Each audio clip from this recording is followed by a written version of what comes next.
All right, let's continue a little bit further with this test. The next few questions all kind of shift into the Karnow map and actually sum of products expressions.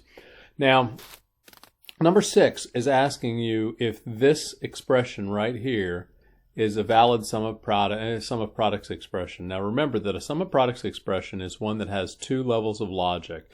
In other words, you have AND gates going straight into a single OR gate. So you'll have 1, 2, 3 products going into a single OR gate. This guy, however, is a bit of a problem. The A and B and C with a bar over the B and C ends up giving you a circuit that looks something like this. And sorry about the tight space, but I'm trying to teach in a limited location here.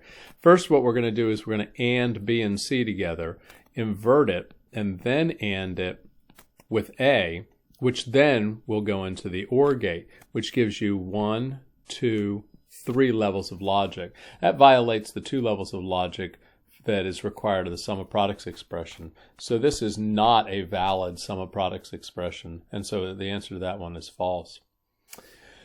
Now problem number 7 is there's going to be a single product. Remember that we talked about how the AND generates exactly 1, 1 in a row of the truth table.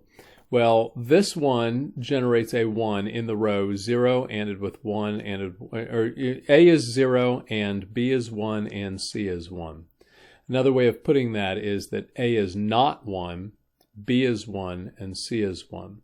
So in order to get the 1 in that one row of the truth table, what you're going to get is X equals a product of A, B, and C, but you have to figure out which ones get inverted. And in this case, for this row, because the A is the only one that's inverted, or the A is the only one that is 0 in that row, that's the one that gets inverted.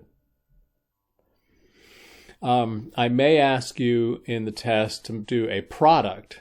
And remember, a product is the one that has a single row that has a 0 and all the rest of the ones are 1. All the rest of the rows are 1s. In that case, what you want to do is A or B or C is equal to 0. And the only way that A or B or C is equal to 0 is if all 3 are equal to 0.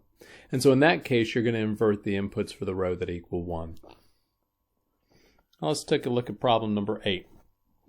How many cells would a 2-input or variable Karnow map have?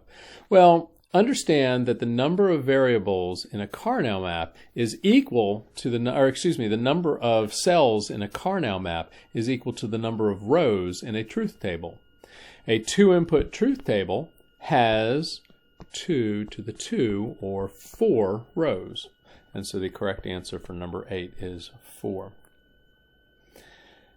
Now moving on to 9, assume you have a Karnow map that represents a truth table with 4 inputs, A, B, and C, and D, and that we create a rectangle that results in this expression, A ANDed with D bar. Now this expression doesn't matter at all. What you're looking at is how many variables dropped out from the original 4 in order to create that product. Well, in order to create a product of just 2 inputs, we had to have 2 of the inputs drop out. In this case, B dropped out and D dropped out. And C dropped out. C dropped out. Well, with 2 variables dropping out, the first variable multiplies the number of rows or number of cells in the Karnow map by 2. In other words, every time our rectangle doubles in size, every time we double the size of our rectangle, 1 variable drops out. So when B drops out, we doubled the size of our rectangle to 2. And when C dropped out, we doubled our size of our rectangle to 2 times 2, or 4.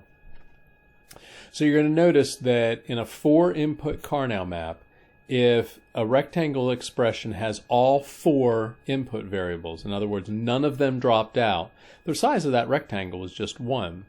Now, if you double the size of that rectangle to 2, you're going to have 1 variable drop out. If you double that size 2 to size 4, 2 variables dropped out.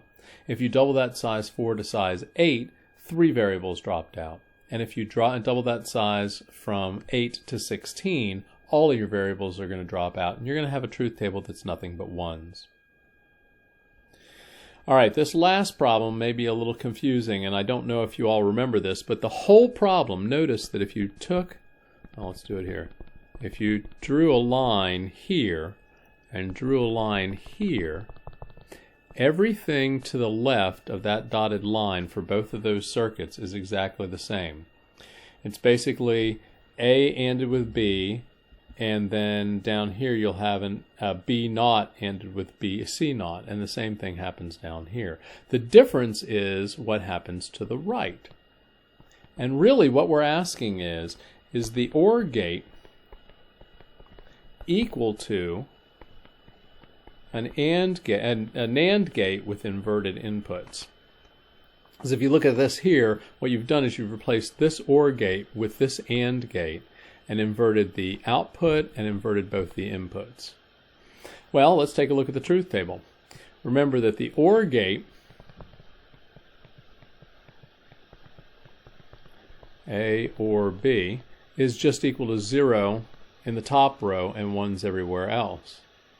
Well, if we take A bar and B bar, which is A bar is 1100, B bar is 1010, and we ANDed those together, we'd get 1000.